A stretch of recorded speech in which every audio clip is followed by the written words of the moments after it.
It is Jets' final drive. He is Zack Rosenblatt. I am Connor Hughes, and the season for the New York Jets is officially, finally over. Final record 3-14. Final chapter, a very, very ugly one in Buffalo as the Bills closed out New Era Field. They will have their new one next season. The offseason is officially upon us. This is actually when things get fun with the Jets because they have a ton of draft capital, which we're going to be talking about over the coming hour, days, weeks, and months. They're going to be very active in free agency. Players are going to be coming. Players are going to be going. Zack, this is actually really when the Jets can win, so we're going to spend a lot of time talking about it today with season in review, also with a preview. But before we get to that, buddy, how you doing, man?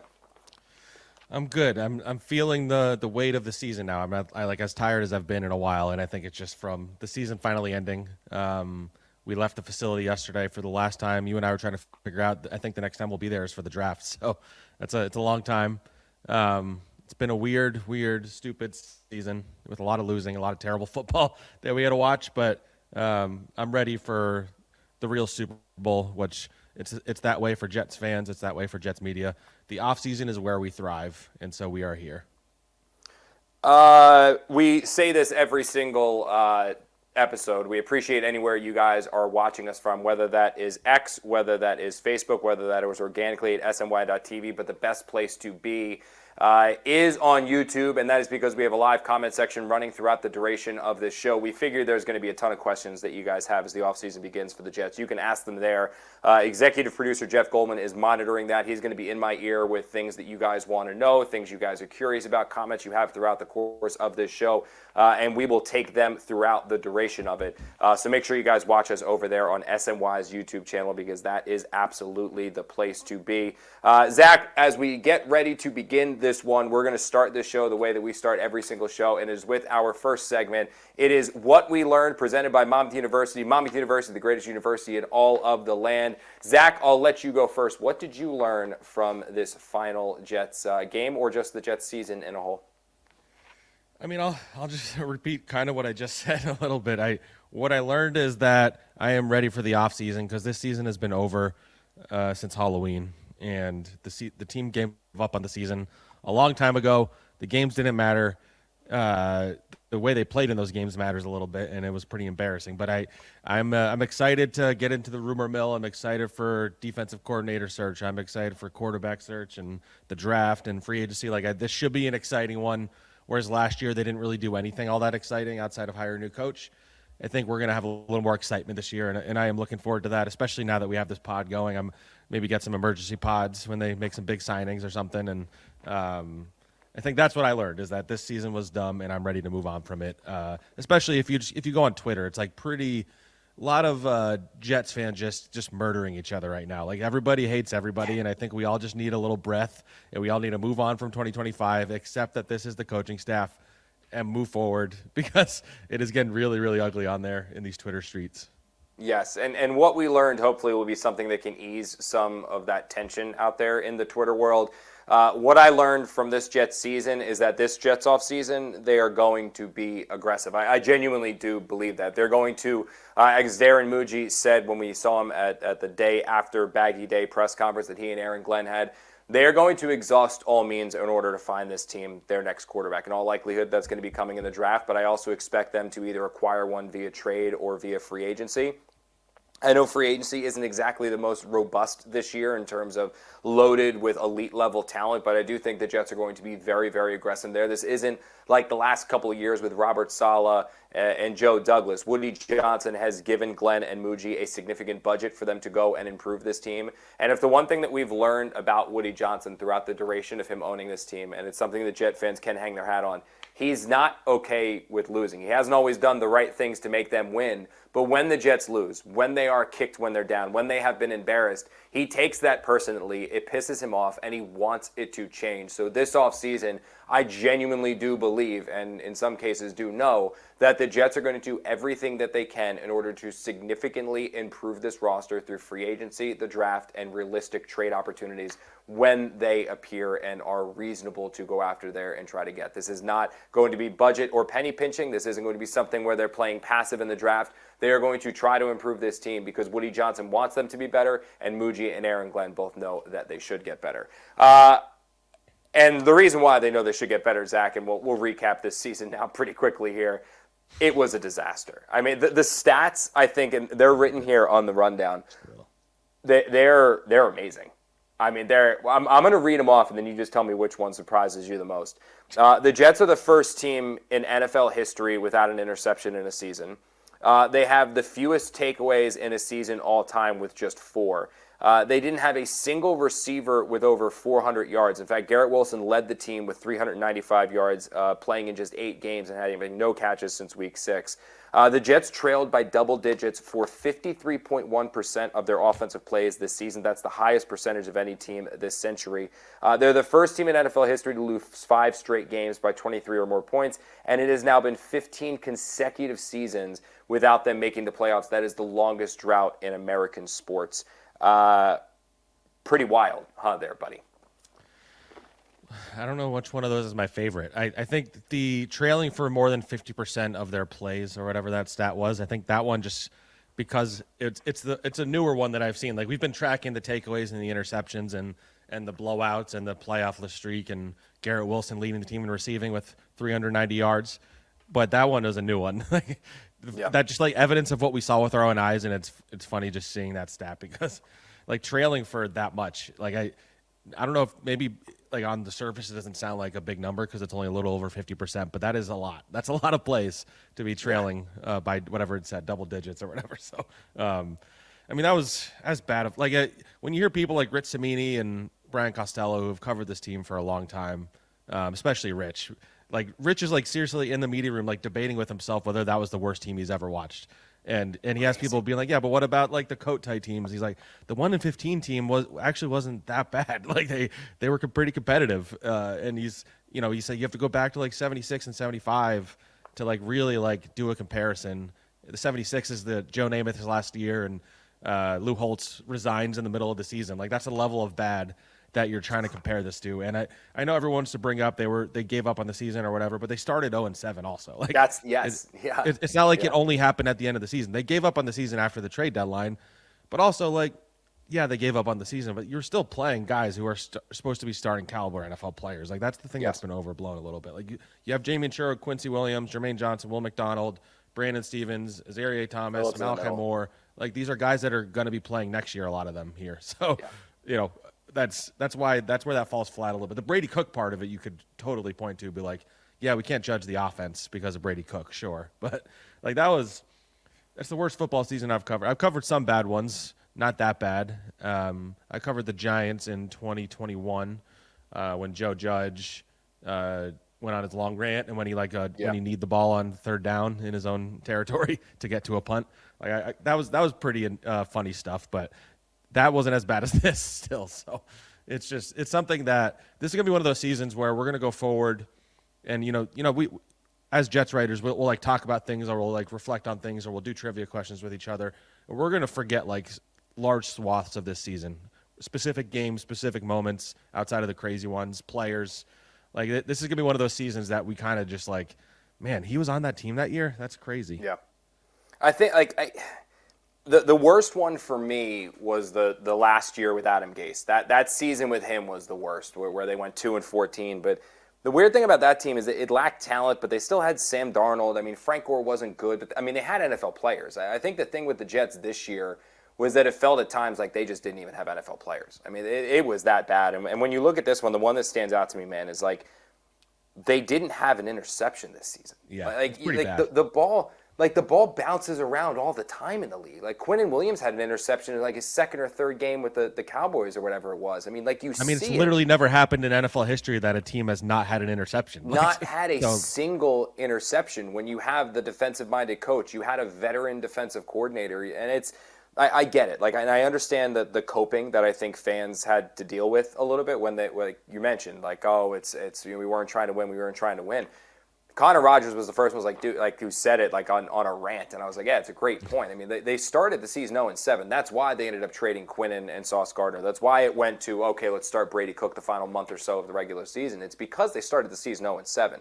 If you go back to this offseason, the NFL Combine, the owners meeting, any time that Aaron Glenn spoke to us, or any time he had a chance to have a camera in front of him, he made it clear that he expected the Jets to compete this year.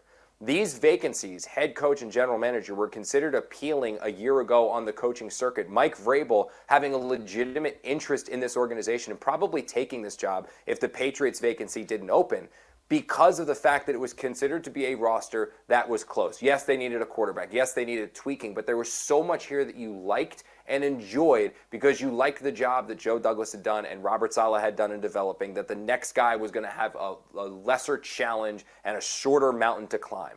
So for them to have that bravado, and just go back and listen to his press conferences in training camp about Will McDonald and Quincy Williams and all these players, especially Justin Fields, and then to have you just fall on your face like this to begin the season 0-7, probably should have been 0-8 too. It took that basically the Bengals completely imploding for them to come back and beat Cincinnati. I mean, there was some significant lucks that broke their way for them to even win 3 games this year.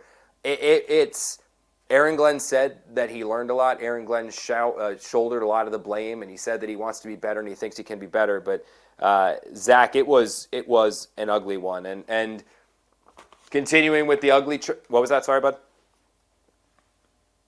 No, I thought you said something, Zack. My bad. I will say this. Let's do a little accountability check here. Do you want to do an accountability check? Sure. So, one, we'll go with a positive, because our very first episode on this show, we stated what was the biggest concern we had with this team. My biggest concern, and I actually put my left hand up after the opener because I was like, I might be dead wrong. My biggest concern was Justin Fields. I was very worried that Justin Fields was going to be able to be this team's quarterback for 17 games. I didn't think the Jets were going to be able to have much success with Justin Fields out there, and I thought that he was going to limit them. That proved to be true, so pat on the back for Connor. Bad news was I still picked them to win 7 games this season, and they absolutely did not do that. So if you want to put your kind of left hand up here at all with a little bit of your own my bad. Well, I don't remember what I said my biggest concern was, because that was a while ago, and you sprung that on me right before we recorded. But I did say 7-10, which was wrong. And I will say, I think if you go back and listen to the pods from my podcast from training camp, and then once the season started, I think I was a little more optimistic about not a little bit. I was definitely more optimistic about the defense. I thought Quincy Williams was going to have a breakout season. They were going to blitz the ball. They're going to blitz on defense a lot. I thought it was going to lead to interceptions on the back end. I thought Sauce was going to be traveling. There was a lot of things that I expected for this defense that did not pan out. So, hand up, I thought Steve Wilkes was, a smart hire at the time, and I clearly was way off on that, is what I would say. You were. It's fine though. I forgive you. I didn't ask for your I'm going to send out this tweet right now because I do want to get some people in to talk specifically about this. We're going to have some changes coming on the Jets coaching staff. Yeah. Would be an A+ hire. Okay. This is what I want to talk about now. So we spoke to, and I'm going to explain to you why I think this is the case. We spoke to Aaron Glenn yesterday. We're recording this show on Wednesday. We spoke to Aaron Glenn on Tuesday at Baggy Day. He wasn't very open in terms of what's to come. I think it's very clear, though, additional staff changes are going to be coming. I think they're going to shake up the offensive staff. I don't know if Tanner Engstrand's going to be gone. I doubt that, but I think they'll probably add in a veteran or somebody of that nature. But who knows? Maybe Woody puts forth and says, hey, we want complete and total changes, and Tanner's out as well, but I don't necessarily think that's the case. I think you'll see people added there. The one place where we know there are going to be changes, it's on the defensive staff with a defensive coordinator. I'm very curious who your list of potential coordinators are that you would like to see them have. But for me, there is one big one, and I think he would be an absolute A+++ hire, and that is Wink Martindale. If the Jets were to go out there and get John Gannon, or the Jets were to go out there and get Raheem Morris, or the Jets were to go out there and get any one of these former head coaches that has since been fired who was a former defensive coordinator, it would absolutely be a legitimate boost to their defensive staff. It would be an improvement over Steve Wilkes. The Jets would be a better defense than they were. They would be a better defense this year than they were last year. The thing with Wink, though, is that there is right now very little, if any, pride in being associated with the New York Jets. Because when you think about the Jets right now, what you think about is 3-14. You think about the incessant losing. You think about players that just come here and see their careers completely end. You think about the Aaron Rodgers Achilles. You just think about all of this stuff that has engulfed this team like a plague, that has prevented them from really being anything. And that's what being a Jet is right now. That's what being a Jet is known. And while players will tell you, oh, we don't listen, oh, we don't hear that, oh, we don't care about that, the reality is that they do. They see it every time they open up their Instagram. They see it every time they open up their TikTok. They see it every time they open up X. Like, they see it. It is right there in their face. They're being joked about and made fun of with their friends in group chats because the Jets right now are the Jets. John Gannon's a great defensive coordinator. He doesn't change the perception. He doesn't get in players' heads to change their perception. Same goes for Morris. Same goes for any of these other guys. Wink is a culture changer on the defensive side of the ball. He is the person that the moment that he steps foot into one Jets drive, he is looking at all of those defensive players in the meeting, and he is echoing very similar to what Aaron Glenn did at his introductory press conference, saying, we are the New York Jets, we are built for this you-know-what. He's saying, F the haters, F the non-believers. We are going to show up on Sunday, and we are going to kick you in your mouth, and we're going to keep kicking you, and we're going to drag you into the deep end, see if you can swim, and if not, we're going to laugh as you drown. Like, that's who Wink Martindale is. He is that kind of a personality. He is that kind of a coach. He is going to bring that mentality to his team. That's what the Jets need. As much as they need somebody who's better schematically, as much as they need someone who's going to develop someone, they need somebody who is going to rewrite the mental makeup of the players who are already here and the players who are going to arrive to change the perception of the Jets, specifically on that defensive side of the ball. The no interceptions for a full season, Wink is going to wear that on his chest like a sigil until everybody knows, yeah, we did that, and guess what? We're not doing it again next year. I think he would just be a perfect addition for this team for that. Now, there's two big holdups. They're going to have to, Woody Johnson's going to have to pay him because Wink's not coming cheap. So he's going to have to meet the financial ramifications of a Wink Martindale contract. Also, the personality of Wink, we have to see how that's going to work with Aaron Glenn because, again, Aaron made the comments about Aaron Rodgers and not wanting to worry about if he's talking about him in the back of the room. Wink's not going to do that, but still, it's a personality mesh that needs to happen. But if they can overcome those two things, I don't think there's a better coordinating option than Wink for this team. I really don't. I don't know about all that, personally. You didn't cover him, though. You didn't cover him. I did. I saw it with the Giants. That team stunk. And you should go watch what he did with the Giants in 2022. Seriously. But they weren't good in 2023. Well, that was offensively, too. I mean, they had no one at quarterback. That was when Daniel got hurt. I think you're going a little over the top on him is what I would say. I think he's a really good defensive coordinator. I think he would be a great fit. I think he's probably the best option they're going to get. But, Jim Schwartz's defenses have personality. I covered that guy right after he went to the Super Bowl in Philly. And he had a great defense in Cleveland. Wow, that team was just trash all around it. I think Raheem Morris was an amazing defensive coordinator when he was in L.A., and he's a with Sean McVay and the Rams and Matt Stafford and elite level offense. It's irrelevant. He's a great leader. Guys love playing for him. They didn't in Tampa. You're acting like if Wink Martindale. They have it in Atlanta. Respectfully, if Wink Martindale is such a beloved figure that is going to change a defense, then why didn't he go back to the NFL last season? He was there. Well, that's the thing is there's the personality part of it. He is a big person. But I'm saying it's similar to Rex. I'm not disagreeing that he's a bad coach. I think he's a great fit. I think he is what they need absolutely. But to suggest he's the guy, I think that is a little over the top. The only option for this. I think he's not the only option. That's not what I'm saying. I'm not saying he's the only option. They're going to interview other people. Best option. You're saying he's the best option. I think he's the best option. I think for what this team needs, with how down in the dumps and just what they need is a coach that can get his players in the right positions and get actually. Well, he'll do that. That's not what I'm saying. You're saying he's the only one that'll do that. I'm saying he will do. I'm saying he will be of the potential head coach of the potential defensive coordinators that are out there.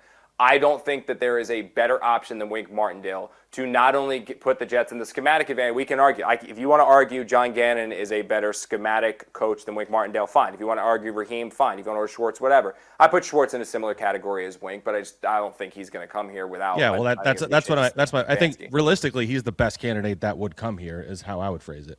But it's how he treats his players. My thing is, it's how he treats his players and the way that he rewires the way that you think and view yourself. Because right now, I think there is this stuck in the muck, woe is me, hang your head plague around the Jets. And if you're looking for somebody to snap them of that and continue to echo that same culture-changing mindset that Aaron Glenn is trying to implement, I think that's Wink. I think Wink is that type of person that's going to do those things. That's my again, from being around him at the Giants and seeing what he did with the island of misfit toys, I think he's the perfect one for it. I mean, I will say the Michigan defense wasn't very good last year either. I know it's college, but Yeah, I but mean I can't argue anything on the college ranks, but I've seen what he did in but Baltimore and saw what he did with the Giants. yeah, but he also got shoved out the door in Baltimore. So After a while, I mean, they had immense success. And we can argue all of these people got shoved out the door too. All right, we're going to disagree. I still think Wink's the best option, but we can move. All right, so anything you want to specifically talk about, Zach, here about the Aaron Glenn, Darren Muji press conference that we saw or that we were at yesterday? Actually, before we hit that, since we're on the coaching staff, I just wanted to mention, like, I don't you mentioned them adding someone on offense. I think they're not done firing guys. Like I would be surprised if Charles London returned. I was going to say that too. Yes. Yeah. I would be surprised if Aaron Curry, the linebackers coach, returned. And I have my eye on defensive line coach Eric Washington, who I don't think his players style, had issues with him. Yeah, players had issues with him. That's what I was trying to say in a roundabout way, but you hit right to it. I'll just tell you, players had. Yeah, well, wait, don't round about it. Players had issues with him. Yeah. Yeah, so I'd say those guys. I'm not 100% confident. I don't really have a good read on like the running backs coach or the tight ends coach. I think they're pretty happy with Steve Hyden on the O line. I think they like Chris Harris on the back end, even though the DBs didn't have a great year. But I think there's going to be a pretty decent amount of changes, and you might see some additions on both sides of the ball in terms of veteran voices to bring in here. So I keep an eye out. I think they're having meetings still. I'm sure Glenn knows to a degree what he's going to do, but we'll probably start hearing about that in the coming days and week or two, and then he'll start filling his staff out. And I'm curious to see what kind of staff he can get. If you get somebody like Wink, a lot of times a veteran defensive coordinator like that's going to want to bring his own people along. So I imagine he'd have some position coaches in mind. They're going to have to mesh with what Aaron Glenn wants to do as well. So that's something I might. QB coach is the most important one out of all those, though, obviously. And so I'm curious to see where they go with that. And it's a position that they've shuffled through some guys over the last decade as well. And it'd be nice to get a good quarterbacks coach in for whatever rookie quarterback they bring in, I would say. If you find one, I mean, the whole thing is you got to find one. But I agree with you. I think London. There's a good chance that the Jets move on from him. There's been little rumors and rumblings about Tanner Engstrand. Do you think there's any possibility there that they move on from the OC? I don't. I hedge towards no. I can't say definitively because I haven't heard anything specific. But I don't see why you would fire him. I think to me as I actually wrote something. I don't know if it's going to publish tomorrow or early next week, comparing the situations that the quarterback is coming into with this group, the Sam Darnold draft and the Zach Wilson draft, just like the supporting cast, the coaching staff. And Tanner and Mike LaFleur, in terms of coming out of year one, are pretty similar to me, where LaFleur showed a lot of promise that first year. He didn't really have great quarterback play. He also showed some inconsistencies as a first-year play caller, and I think you saw that with Tanner. I think he showed some positivity. I think he showed some creativity. There was some stuff that was questionable, but how much can you blame him when Justin Fields and Brady Cook are your quarterbacks for most of the year? Yeah. So I don't think – unless there's an OC out there, unless Cliff Kingsbury's yeah, I'll come coach with you, Aaron Glenn. That would be something I would consider, but I don't think Aaron Glenn's going to be actively pursuing any of these guys that are getting laid off and all that stuff. And I think Tanner might be a decent offensive coordinator, honestly. I think if they get some pieces in there and they get some health, I think he deserves at least another year. And let's be honest with ourselves, the optics of also firing your defensive coordinator and firing your offensive coordinator and firing your quarterback coach is bad. I mean, I can't imagine many. I wonder if that's even ever happened after the first year for a head coach, number one. And if it has happened, how long did that person survive?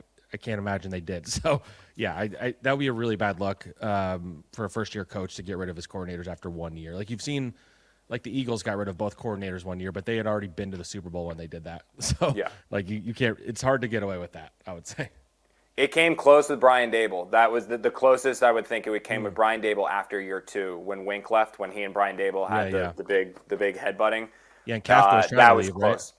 Yeah, because they moved on from the special teams, they moved on from the defensive coordinator, and Kafka wanted to go out as well. He wanted to go to Seattle to be their offensive coordinator, run his own thing, and the Giants blocked it from happening, and then gave him the promotion to assistant head coach to keep him. But it was because they didn't want the look of, Brian Dable just lost all of his coordinators, and now he's got to replace them all. So that was a big talking point.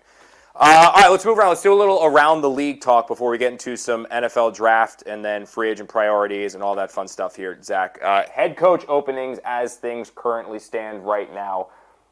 New York Giants, Tennessee Titans, Atlanta Falcons, Arizona Cardinals, the Cleveland Browns, the Las Vegas Raiders, and the Baltimore Ravens. that last one is the most intriguing one because I have seen this around Jets Twitter quite a lot. In fact, I got to give a big shout out to NYJ, Matt, and Mike. They were the ones who actually alerted me to this being a major topic amongst Jets Twitter. I didn't think it was. I thought everyone was just on board with Aaron Glenn returning next year, whether he liked it or didn't like it.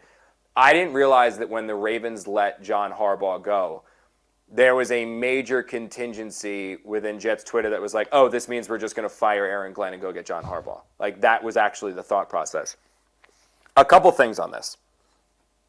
One, that's not happening at all. The Jets, from my understanding, because I looked into this after Matt and Mike put me onto it, the Jets have zero interest in Harbaugh. Now, did Woody Johnson by himself go send text messages or make phone calls? I have no idea, but I can tell you, like, that's not something that's happening. Like that's not, it's not happening. There's no interest. Well, They're completely. I can't tell you they were not one of the teams that reached out to him yesterday, at least. Yeah, I knew. Like I'm saying, I don't know, like the unofficial, like for perfect example is the Quinn and Williams trade. Like the fact that Jerry Jones and Woody Johnson spoke. Like Jerry didn't talk to Darren Muji, he didn't talk to Aaron Glenn, he talked to Woody. Like, did Woody happen to have some phone call with somebody and all of a sudden it comes out 6 months later? I don't know. But here's the fact that it's not happening. Let's dispel it. There is absolutely nothing. There is nothing that's going to happen right now.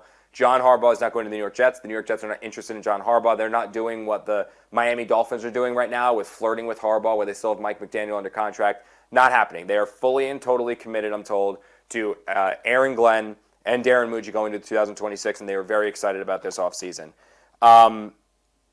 It is a very interesting, like, thought, fun, hypothetical to play, but like when you really think about it, I think fans, unfortunately, Zack, get into this mindset of it's Madden, and it's like, oh, we have a head coach here, there's a head coach there, let's just click fire here on this guy and then hire on this guy. Like, you would have to fire Aaron Glenn, go through the whole Rooney Rule process of hiring 2 minority candidates in person, interview some other people as well, eventually then get to the point where you're interviewing John Harbaugh and then hire John Harbaugh.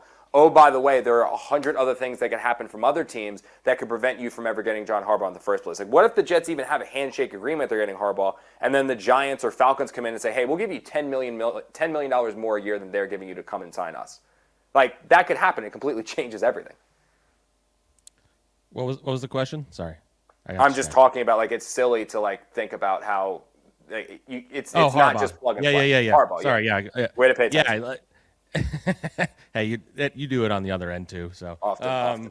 But I would, yeah. I think it's funny with the Harbaugh thing.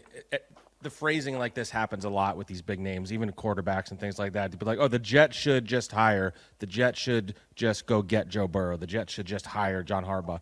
It's a two-way street. Those guys got to want to do it too. John Harbaugh doesn't want to come to the Jets, so they can't just fire Aaron Glenn in hopes that he's just going to be like, you know what, there are these 8 job openings, and I'm going to pick the Jets over all the other ones. Like, this isn't last year where there weren't as many openings, especially when the Jets job opened up. And they were like one of the first ones, obviously, because they did it in season. I mean, very early in the season. But like, there's a tendency to just be like, why didn't the Jets do this? Well, it's not that simple. It's a two-way street. You both have to want it. The Jets have to be willing to pay Harbaugh what he wants. They have to be willing to give him all the power he wants. You have to fire Aaron Glenn. You have to keep paying Aaron Glenn.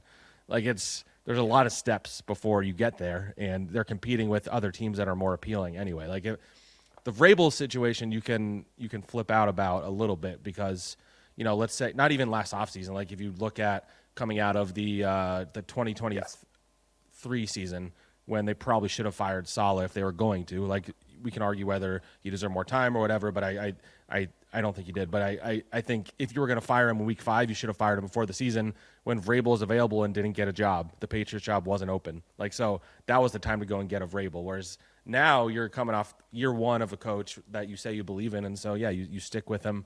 And if you had fired him, then you're probably not getting Harbaugh and probably not getting Stefanski either. So, and those are the 2 best coaches in this cycle. So, I think there's many things you can criticize the Jets for. I don't think this is one of them. Ultimately, like, oh, why aren't they calling Harbaugh? What? Who cares? Like, he's not going to come here. So what's the point of calling him? So, like, and maybe they did call him also, like you said. Like, so and also you're not going to make sure everybody knows that you called him while you have the coach in tow that's not getting fired. So that just would make Aaron Glenn not very unhappy. And, who cares what Aaron Glenn thinks, whatever. But, like, I just think everybody needs to take a breath. That's why I'm saying, like, everybody's eating each other alive on Twitter right now, like, worse than I've ever seen it. just take a breath, accept that Aaron Glenn is your coach, whether you want him to be or not, and just go into the offseason and judge on the merit of the offseason and then judge him on the merit of how the season goes next year. Like, thinking about last year, there's almost no point of doing it right now because he's not going anywhere between now and the season. So, like, everybody take a breath. Like, maybe log off Twitter, go hang out with your kid or your dog or something and take a breath is what I would say. And if we're being completely honest with ourselves here, Zach, before we move on to talking about the NFL draft, the Jets a year ago, their job vacancy looks a lot better than what it would right now if they fired Aaron Glenn.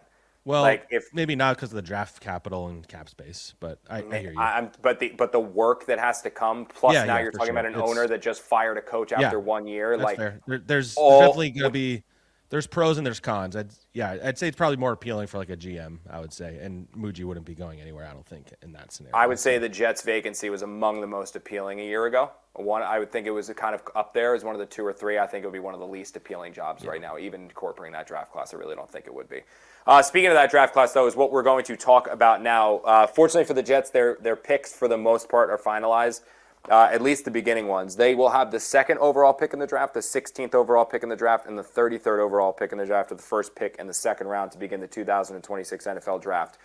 All eyes on the NFL draft, though, are going to be fixated on Oregon and whether or not Dante Moore declares. And that's really the one thing I would say that is keeping Darren Muji from truly having what I would describe as the best possible start to this offseason. Because there was a large chunk of time there, Zach, where it looked like at best the Jets are going to have like the 4th pick in the NFL draft or the 5th pick in the NFL draft. They might have slid all the way down to 7 or 8 or 9. I mean, when they beat the Falcons, that's what we were legitimately looking at with this team.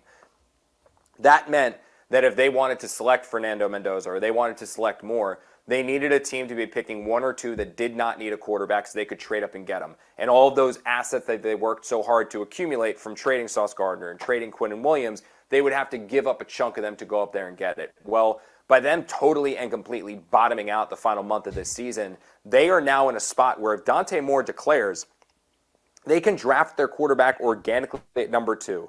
And then also use all of those picks they've worked to accumulate, not to trade up to go get somebody, but to trade down and get more, or just use them to draft players that are going to help them, not somebody else. I just think that the biggest thing, though, is they need more to declare. They need them to declare. And the funny thing that's happening right now is like the NIL changes so much. Because back in the day, this was no doubt. The guy's going to be a top 5 pick, 100% he's coming back. But if he goes back to Oregon, you're talking about a guy that's going to get $7, $8, $9, $10 million next year to go back to college. And barring a complete bottom out of himself, he'll be a top 5 pick again next year too. So it's going to be fun to watch that happen. But, man, this could look really, really good for the Jets if he comes out. I mean, the one thing I would push back on, and it's not like a major thing or anything, is he'd be getting $20 million guaranteed if he went into the draft right now and was a number 2 overall pick. And there's no guarantee he'd be top 5 next year. Like, that's going to be a good quarterback class in theory. So if he doesn't come out, it'll be either he really doesn't want to play for the Jets or he wants to get another year of seasoning because he needs them.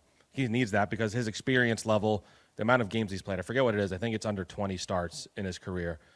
The history of quarterbacks with that few of starts is not very high. So, if he's going back just to be a better quarterback, I get it. But I do think the whole conversation around the idea that, like, nobody in this draft wants to play for the Jets. Like, I think Todd McShay said that. And I saw Stephen A. went on a rant on First Take today. And I think there was somebody else who also, I think Louis Riddick also was like, yeah, somebody might not want. I don't think that's necessarily what happens here. Like, I think that the Raiders, if anything, like if you look at the Raiders, they've been pretty close to as dysfunctional as the Jets over the last 10 years. Like, the amount of one-and-done coaches they've had, they haven't been to the playoffs very often.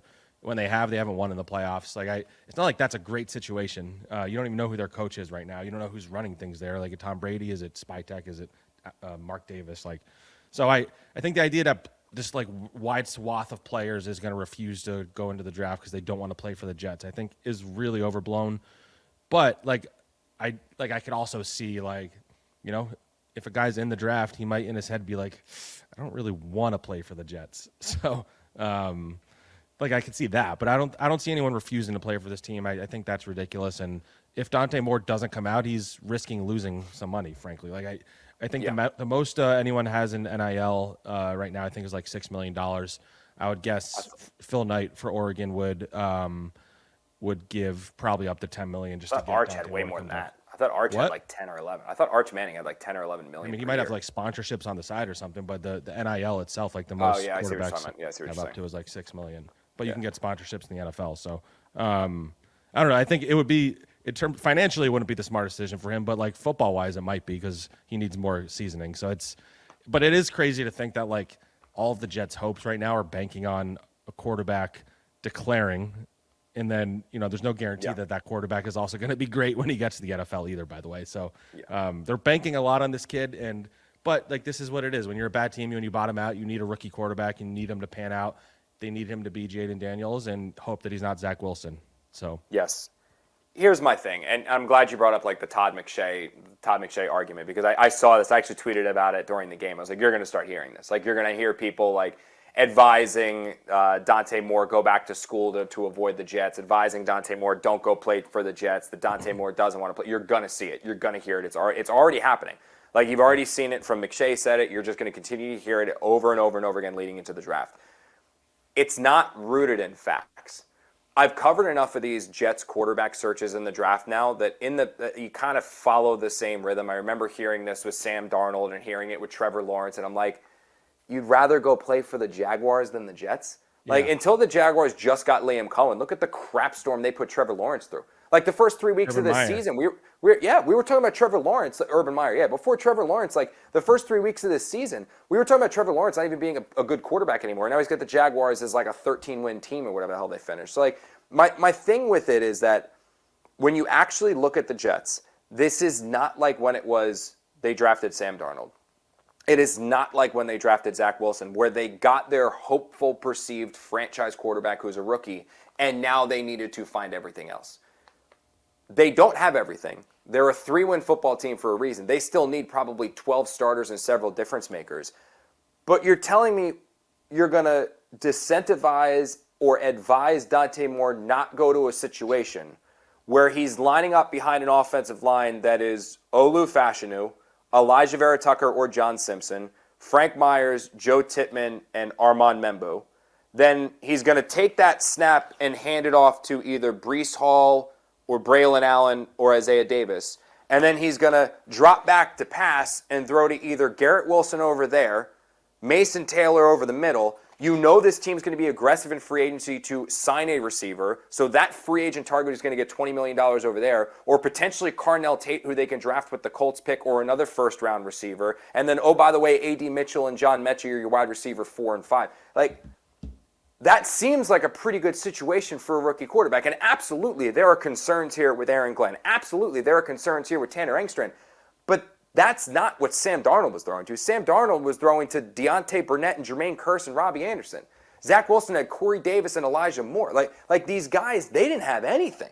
They didn't have offensive lines, let alone playmakers. Like, literally, Joe Douglas had to go to Sam Darnold's parents and be like, I swear to you, I will protect your son. I swear to you, I will protect your son. That's not the case now. Like, Tanner questioned, but I think it's a good spot for a rookie quarterback to be on. I genuinely do believe that, Zach. Yeah, like I said, I have a story coming out about this, so this is fresh on my mind. I thought of this earlier. I forgot to bring it up because you mentioned about how like they didn't have to trade up to go and get a quarterback, so they're going to be at number 2. If you remember, obviously from that Sam Darnold draft, they had to trade up to get Sam Darnold, so they gave up a couple second-round picks that would have helped build the roster around him. And in doing that, I believe the only offensive player they picked in that draft was Chris Herndon, the tight end, and Trenton Cannon. Unicorn. And, they went into that season, I think, like Robbie Anderson was the number 1 receiver and Jermaine Kearse was the number 2. The O-line was pretty weak. I think Kelvin Beachum was the left tackle, and I'm blanking on the rest of that group. But not Greg Van Roten. He was with Zach Wilson. I'm blanking on who their offensive line was. But it wasn't a great offensive line. And I don't think this is a great offensive line, but I think it's much better than those. They're talking like they're bringing back Breece Hall, which I think they will ultimately on franchise tag or contract. He's a pretty solid running back. I believe it was Bilal Powell back then, and he was turning 30. And they signed Isaiah Crowell, so like it wasn't like the best supporting cast around him. I just think like on paper this is the best supporting cast they've given a rookie quarterback. Now this is also a supporting cast from a terrible offense from this year, and this is a group that really has to prove itself, and they have to go and get a second receiver. And Mason Taylor still has something to prove. and the offensive line needs to show they can improve from this season and take another leap forward and all that stuff. But I think this is a situation that is not bad for a quarterback. The biggest question, if you want to have one, would be about the coaching staff, obviously. Correct. And is this the right coaching staff to put them in place? But, let's say it's not. Let's say they draft a guy, it goes terribly with this coaching staff. Well, this coaching staff will be shuffled out, and if the quarterback they drafted is talented, it'll be an appealing job like it was for the Giants with Jackson Dart. So I think that is definitely overblown if that's a conversation point right now. It is. And the reality is the Jets haven't had an offensive line where you even went into it thinking, okay, this is a solid offensive line. Like I don't know the last time you felt that. On paper, I think we felt that going into 23 or 23 and 24, but I guess 24 is when they had Tyron Smith. Like it looked that group, Tyron Smith, Morgan Moses, AVT, it looked good on paper. Joe Tippmann, Fashanu off the bench. Fashanu, like it looked like on paper that was going to be great. Then it was kind of a disaster. Injuries. Tyron Smith had nothing left. Olu was up and down. Joe Tippmann was up and down. Like it was a pretty rough group, but this feels like it should be a really solid group. I think Joe Tippmann settled in at right guard. I really like Membo. I think Fashanu is just a solid left tackle. I don't think he's a star. So it's just like a solid group. But you can get by with a solid group. If you have the 15th best offensive line, like you're in pretty good shape, and I think they probably have that. So I would say. Yeah. We have spent so much time here talking about Dante Moore. I will say two things, and we're going to talk a little bit about Simpson here.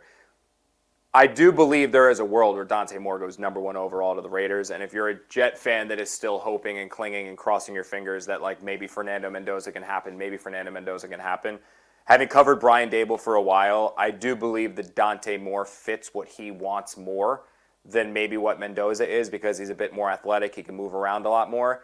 If Brian Flores gets that head coaching job with the Raiders, like I think it was Florio commented about, if he gets that head coaching job and then Dable is his offensive coordinator, which was the pairing he mentioned, I could absolutely see a situation where Moore goes number 1 overall and then Fernando Mendoza falls to the Jets there at number 2.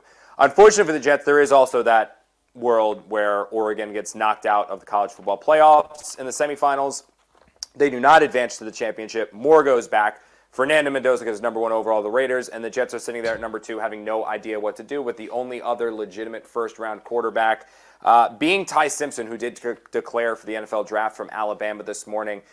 His stock is obviously going way, way, way down right now, Zach. I don't see any world where Simpson is the number 2 overall pick in the draft. I think the Jets would absolutely take the best player available there at number 2.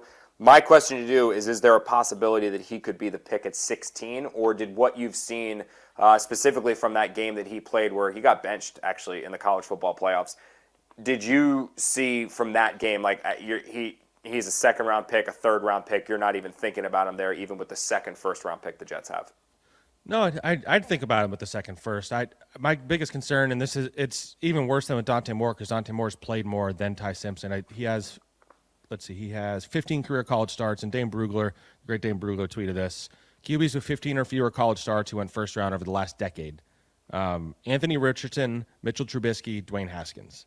Those are the only three to get drafted in the first round with 15 or fewer starts in their college career. So there's just not a history of guys with that level of experience working out.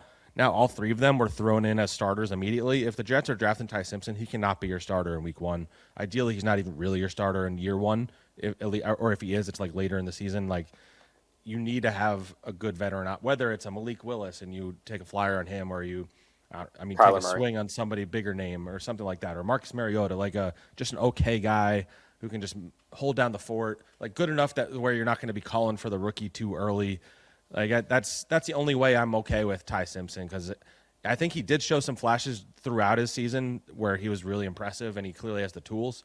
But when it got hard and the defense got really good, I don't know that he really handled himself very well. So I don't love the idea of him starting as a rookie, but or at least right away. But yeah, if you're drafting Ty Simpson, you have to have a plan, and you have to go into that draft with a quarterback in place. So if Dante Moore doesn't declare, the Jets need to invest in a quarterback, and then you can draft him with your second first, and maybe you take Arvell Reese at number 2. I like it. Real quick here, Zach, literally rapid fire. Pick 2, pick 16, pick 33. What are the Jets doing at pick number 2? Just give me the position. Wait, say that again? What are they doing at number 2? Pick 2, 16, 33. Just give me the position that they draft. Pick 2. I say quarterback. Pick 16. Edge rusher. Pick 33. Wide receiver. I went quarterback, wide receiver, best player available. So I went similar. We just flipped the one. I like wide receiver at 16. Just load up, dude, score points. That's all selfish, though, because the one thing, if you're going to be a bad team, at least score. Like, if you're a bad team that scores, like the Bengals have been fun to cover this year. Like, scoring 39 points a game or losing, or the Cowboys, like 40 points a game and losing, that's at least fun. All right, let's move forward a little bit here to some top offseason priorities for the Jets. Free agent-wise, I don't think there's really anybody there other than Breece Hall. It's so funny thinking about the roller coaster we've been on with Hall, where it's like, oh, he's not even going to make it through the season. Oh, he's staying with them, but he's definitely gone. Oh, no, he's coming back. Oh, is he going? Like this whole like we've been on. After listening to Darren Muji speak, I mean, the line was Breece Hall is a good player, and we are focused on keeping good players, so they're going to, quote unquote, exhaust all means to keep him. I don't know if it's going to be on a 3-year contract extension for like $33-ish million, $11 million a year. Transition tag, franchise tag, but I fully expect Breece Hall to be back with the Jets next year in some way, shape, or form. Actually, the quote that actually caught my attention was I asked him about like what he thinks about the supporting cast being good enough for like dropping the QB in it, and he's like, I like our offensive line, we have Breece, I like our running back group. Like he said it as if Breece was already back. So yeah. Slip of the tongues usually kind of pan out in those kind of cases, and My theory is that Breece is going to want to test the market, because if you look at every free agency rankings, he's like listed in the top 10. I've looked at The Ringer, I've looked at PFF, I've looked at all these different websites. They have Breece in the top 10 of all free agents because he's a dynamic running back, and a lot of teams need that. Because of that, I don't think the Jets let him hit free agency and they franchise tag him. And maybe you tag him, and then because they have so much money, you can turn around and go and sign Kenneth Walker or Travis Etienne, and then you trade Breece Hall on a tag and trade. Or you just bring him back, which is a very real possibility, I would say. And I think what you wind up seeing is him either on the franchise tag or on a 1 or 2 year deal where he's getting like the franchise tag level money, because he knows that they would have to give him that anyway, is what I would say. Any other free agents that really stand out to you? I mean, I'm looking at the list now. AVT and Simpson would be the other one. It just depends on what they'll bring one of them back. I think their flavor, yeah. I lean AVT. I mean, I think a lot of people share that opinion. The reticence would be obviously the injuries, but I think you can. You can really cauterize that and make sure you're okay by signing another veteran or drafting somebody on day 2 or whatever it is. So I think that your ceiling is higher with AVT, and I don't think the injury he had is going to really hurt his ability to perform in the future. So I would bring him back if he wants to come back. I'll be honest, like if they end up going quarterback, wide receiver, or some variation of that with the first 2 picks in the draft, Zack, I don't hate at all them trading back from 33, because there are always teams on day 2 trying to get up to that 33, 34 pick in the draft because they see the guy they love that they thought was a first-round talent. I kind of like the Jets dropping back 5 or 6 spots there, picking up a third-round pick or some other pick in addition to the second-rounder, and then drafting a guard in the third and then another BPA in the second. Well, I like that idea. They also have the Cowboys second, don't forget, in the 40s. Yeah, no, that's what I'm saying. Like I like the idea of them moving back from that pick. Like I don't think you need get more to make picks. that pick. Get extra picks. Suddenly you have a guard that you can select there with a second rounder or a third rounder, and then turn around and have AVT. If he gets hurt again, well, you've got the rookie that you drafted in the second or third round, wherever you decide to find them. Quincy Williams, I think he's pretty much definitely gone. Tyrod Taylor, I think he's going to be gone as well. Nick Folk, I could see him coming back, but other than that, I mean, there's not really too many guys here that you're looking at. You're like, oh, this guy's definitely going to come back. No, I added it up at the end of the season of how many guys I think are for sure going to be on this roster next year. And I think I landed on around 23 or 24 guys and that's including all injured reserve and active roster. So that's probably close to 75 players. I counted 23 that are going to be like, for sure, no doubt, this guy's going to be on the roster next year. So this is going to be a new look team next year, is what I would say. Like, there's going to be a lot of new faces. Outside of quarterback, and I'm going to loop this in with the NFL draft and free agency.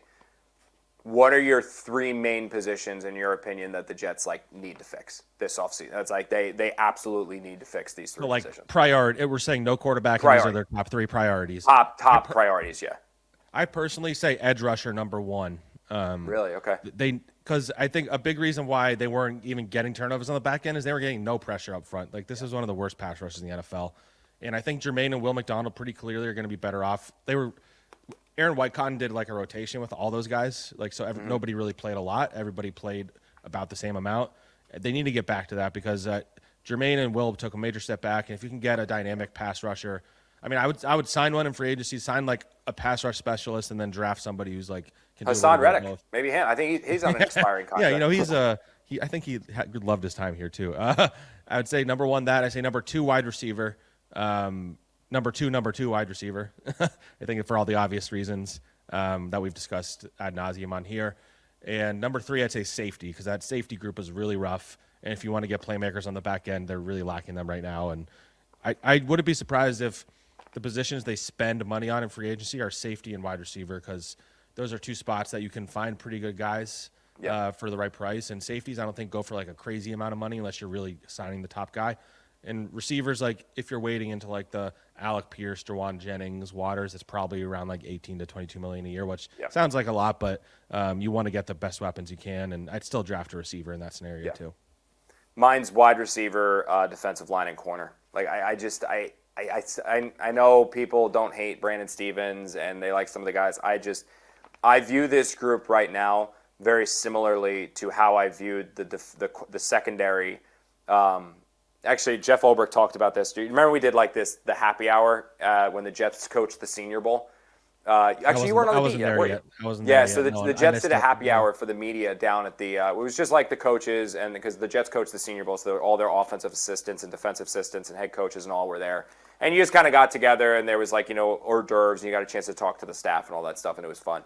I remember Jeff Ulbrich being there, and this was when the fan base was still like really high on Bryce Hall, the old cornerback, and there was another corner they had as well on the team at the time, and they were like, oh, they get their hands on the ball a lot. Like, yeah, they're not intercepting passes, not zero interceptions in a season, but like they're not intercepting passes yet, but it's coming because they're super, like they touch the ball. And Jeff was basically at that and saying like, holy crap, do we need corners? Like we don't get any interceptions. We need cornerbacks. Like we need guys that are going to take the ball away. And then you saw the priority of they signed DJ Reed, they draft Sauce Gardner, and all of a sudden the secondary starts to turn around and the Jets defense goes almost from worst to first. I think you could see that again. Like, I know people are, Brandon Stevens, AZ Thomas, Stiggers. Like, I get that. I think there's going to be a pretty aggressive, attempt from the Jets this offseason to reform their secondary at the safety position and the corner position with guys that are going to take the damn ball away because 0 interceptions all season, 4 total takeaways is just completely and totally unexpected. Or unacceptable, I should say. Just real quick, what I would say about that, I agree, and I would say broadly. I was going to say agree. I was ready for you to just disagree again. Yeah, I know. We've had a fun disagreement, Paul. We agree a lot of the time, so I've had to just like fight back a little today. But what I was going to say is, what I was going to say is, like I don't think a single player in this defense should go into next season feeling 100% confident that they're a starter. Like nobody deserves. Like every position should be up for grabs because this was an embarrassing performance across the board. Jamie Insure was a captain and at times was just woefully underplaying his contract. And a lot of these guys are coming back. Like Brandon Stevens, he played well relative to what our expectations were, but I think he still gave up like 6 touchdowns in coverage. So like these guys need to earn it. Like none of these young, like AZ Thomas went on injured reserve for the last like 6 games. Jarvis Brownlee was in on injured reserve for the last 6 games. And I don't think either of them showed enough to be like, yeah, that's a no-doubt guy. So you have a lot to prove there. And, that's kind of where I'm at with that. Real quick, you were saying something like he touched the ball. You were saying in reference to it's made me think of this moment from when I cover college basketball. Sean Miller had this like famous press conference that I was at where it's like a classic one. You should look up Sean Miller. He touched the ball where like there was a call that wasn't. Like a guy like touched the ball and it went out of bounds and it wasn't called. Yeah. And in his post-game press conference, he's like, he touched the ball. He touched the ball. He touched the ball. He touched the ball. As soon as he said that, I had like a flashback to whatever year that was, like 2014 or something. So, anyway, fun moment for me. Real quick here, because we're going to wrap up the show pretty soon. I think my Brooke's going to wake up in a couple of minutes here, so I'm going to have to get her or just bring her on the show and have her talk about the Jets for a while. She's big into She's my shadow, so she loves football. She loves watching it. But her big thing that she's obsessed with, and I got to give Maddie a big shout out. One of the members of the Giants public relations staff is the Giants have cake pops at MetLife Stadium, like Giants cake pops with the Giants logo on them. Brooke now knows every time I go to football, as she calls it, she says, "Daddy goes to football." She knows I come home with a cake pop. And so she's been very happy every time I go to a Giants game. I come home with a cake pop. So the last yesterday I was at the Jets. So I came home from work, walking the door, and she goes, "Daddy home from work?" I was like, "Yeah." "Daddy football?" "Yeah." "Daddy cake pop?" I was like, "No, honey, we were at the Jets today. We didn't get the Giants cake pop from the Jets." So very, very, very upset. So she's gonna be up in a little bit here. She does like talking about her football though. I'm starting to get her into the Knicks.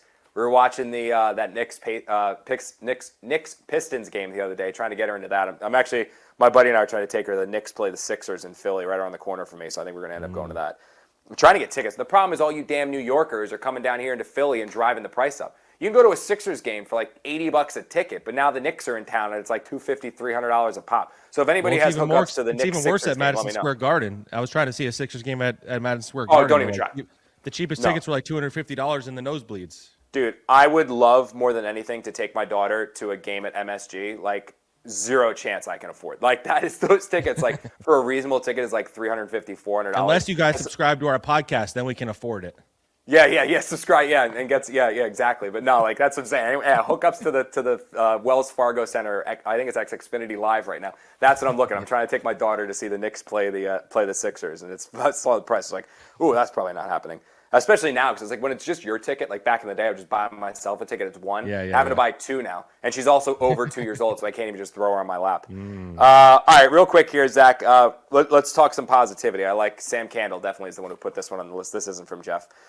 Reasons to be excited for the Jets going into next year. I'll let you go first. Your number one reason to be excited about the Jets for next year.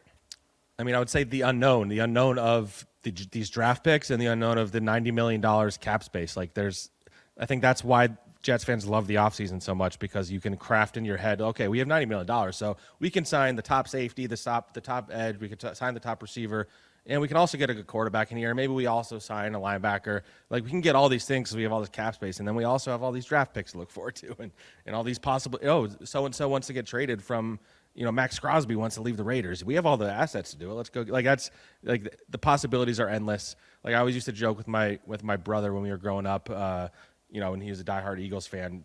Somebody would be told that somebody was available or somebody was requesting a trade or a free agent, and he would say, "We should get him." Every single time, "We should get him. We should get him." And I think that's the thing to be excited about. Like, right now, the possibilities are endless, and then at the end of the offseason, you can judge what they did. But I'd say that's the reason to be excited, is that they have the ability to really reshape their roster right now. We talked about it before, so I'm not going to like rehash it a ton, but for me, it reverts back to the quarterback.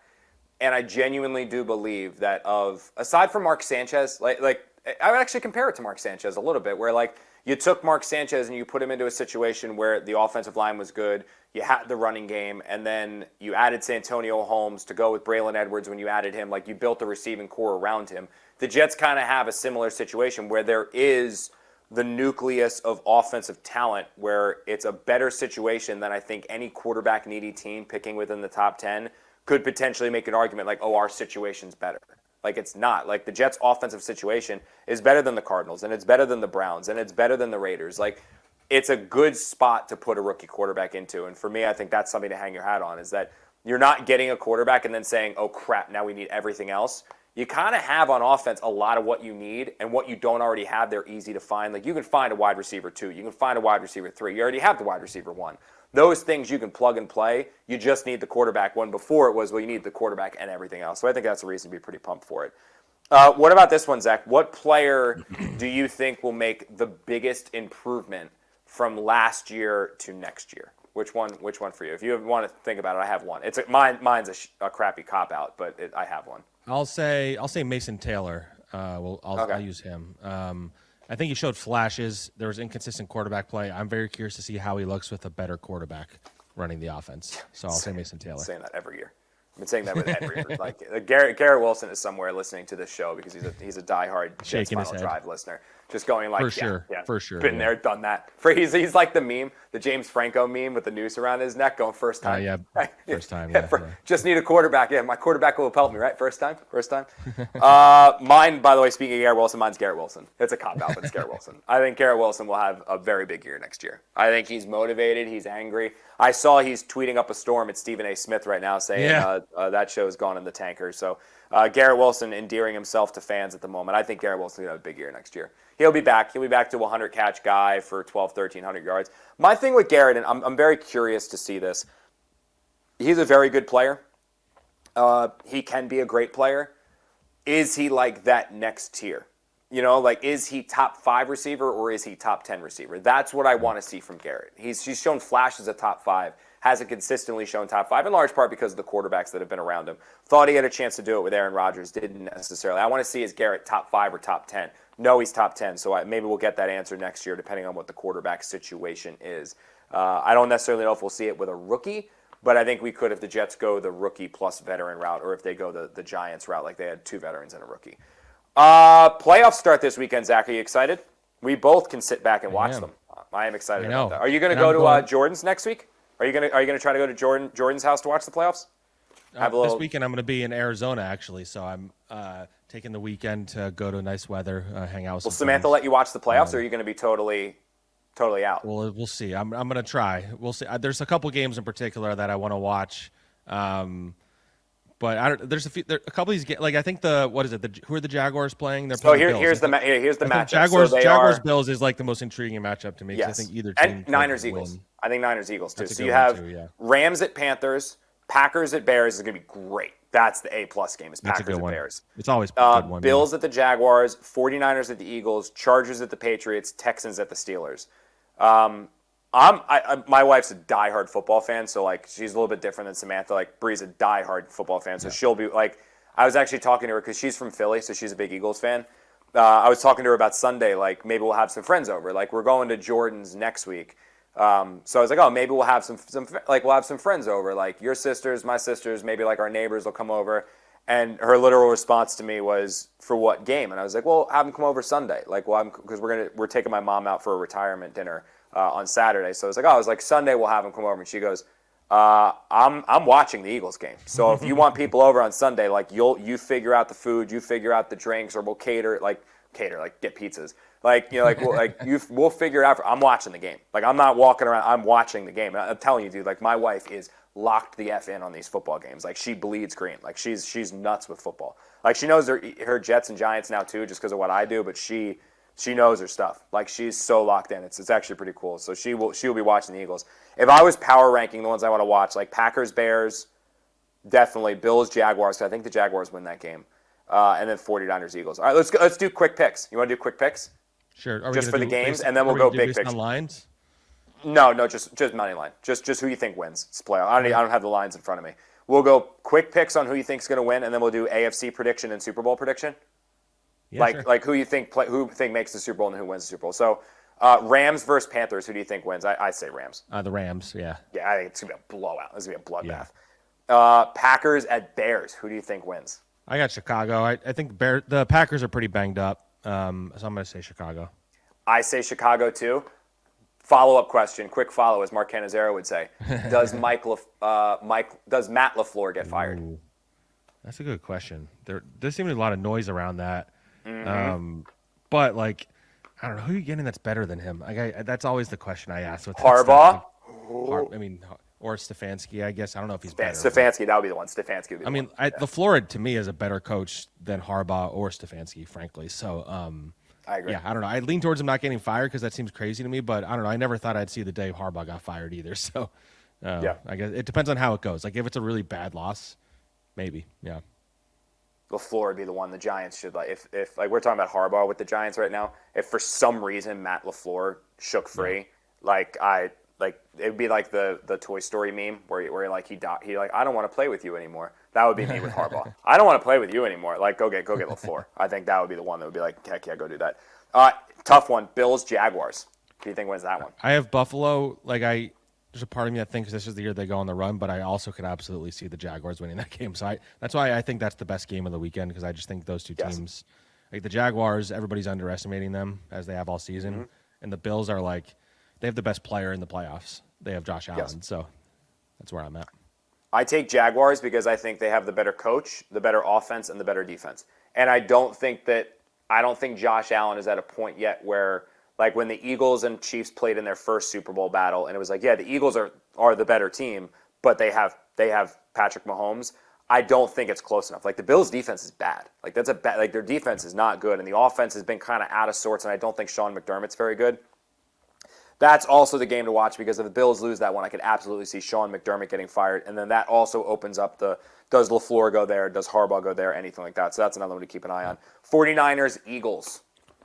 Yeah, I got Eagles. I just don't think the Niners have the horses on defense to keep up with them, and they're a little inconsistent on offense. And the Eagles have the talent to win the whole thing. They also have the dysfunction to lose round one, but I think they win this one. I'm going to take the 49ers only because I love Robert. Chargers at Patriots. Patriots, the Chargers basically don't have an offensive line because of injuries. It's kind of crazy they made the playoffs. I don't know that the Patriots are going to go on a run, but I think they win this one. Texans at Steelers. I'm with you, by the way. I think Patriots win that one out. Outright. I think the Texans just whoop the Steelers' ass. Honestly, sorry, I don't think I'm supposed to say that, but I think they whip. I think that one's fine. It's the ones I say that aren't. I think that one's fine. Yeah, we'll find out. I think the Texans are the scariest team, opponent that you don't want to see in the playoffs in the AFC because their defense is probably the best in the NFL, and if Stroud is playing well, they kind of are pretty hard to stop. And the Steelers I think are not good also. So that's where I'm at with that. So I actually disagree with you. So I agree that my worry right now is that I just do not trust the Houston Texans offense. I love their defense, but when it's a nitty-gritty, down to the details, flip of a coin, final possession, that kind of a situation, I like Steelers. That's the game that Mike Tomlin thrives on. I think there's a good chance this is 13-10. I think that could absolutely be the game because I think this Texans defense is unbelievable. The Steelers defense is very good. It's one of those things, and I actually trust Aaron Rodgers to not make a mistake more than I trust C.J. Stroud to not make a mistake. So I'll take the Steelers to beat the Texans. Then I think they get their butts whooped. I'll say the appropriate word so we don't get canceled. They get their butts whooped in the next round as opposed to the other way. All right, real quick here. Who is your AFC and NFC champion? So who is your Super Bowl matchup? So we had to do our predictions for the Athletic. I can't remember who I had for the NFC. So I'm going to say Bills Seahawks in the Super Bowl, and the Bills win the whole thing. They break their spell. I am going to go with a rematch of 2001 Rams versus Patriots, and I believe that Matt Stafford gets his ring and then retires. So I think that Matt Stafford beats the New England Patriots in the Super Bowl. There's something about that Patriot team, man. They are so well coached, good defense. Drake May playing at an MVP level. I think we're going to get a Rams-Patriots Super Bowl. And you're forgetting that they played each other in 2019 in the Super Bowl also.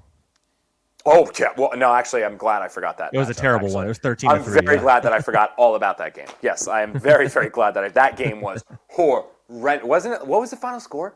13-3. I just pulled it up. Yeah. Oh, yeah. That one. I'm glad I forgot all about that game. So I'm glad I forgot that one. Zack, this is going to do it for the regular season editions of Jets Final Drive.